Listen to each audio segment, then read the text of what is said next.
All right, another day, market overview, guys. We're back on the action today. We're going to be talking about mostly our forex positioning, but just before we dive into the foreign exchange front, I want to talk about a little bit about cryptocurrency market.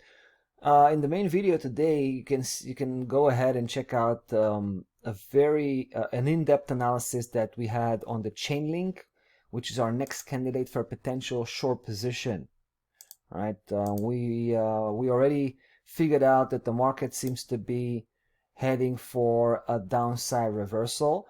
We have a short position on the Ethereum. We have a short position on the Polkadot.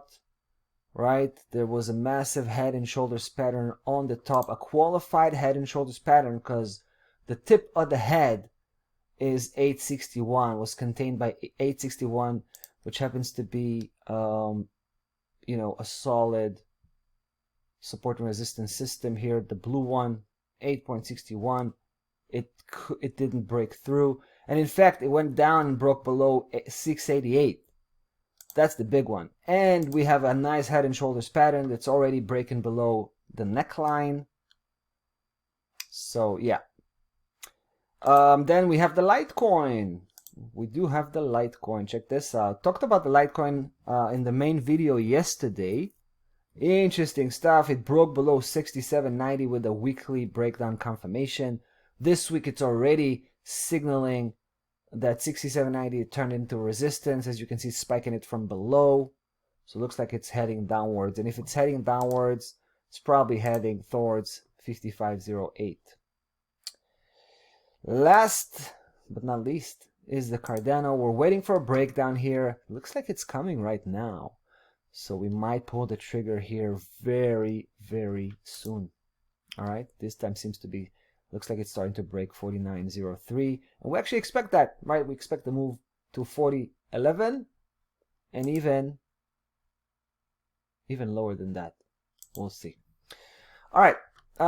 Let's go quickly check out our positioning in the forex market. We got 5 active positions.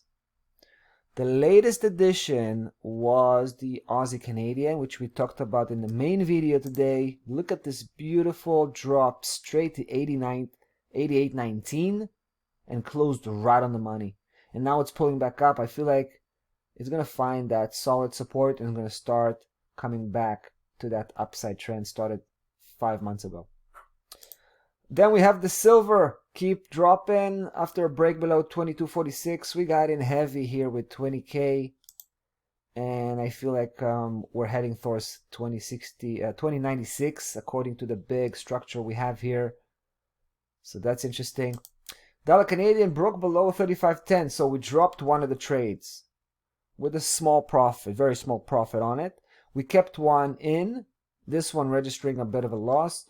But this is, we're taking longer term, so we're happy just waiting for this one to resolve itself, meaning it's going to go down, probably find support at 34.44.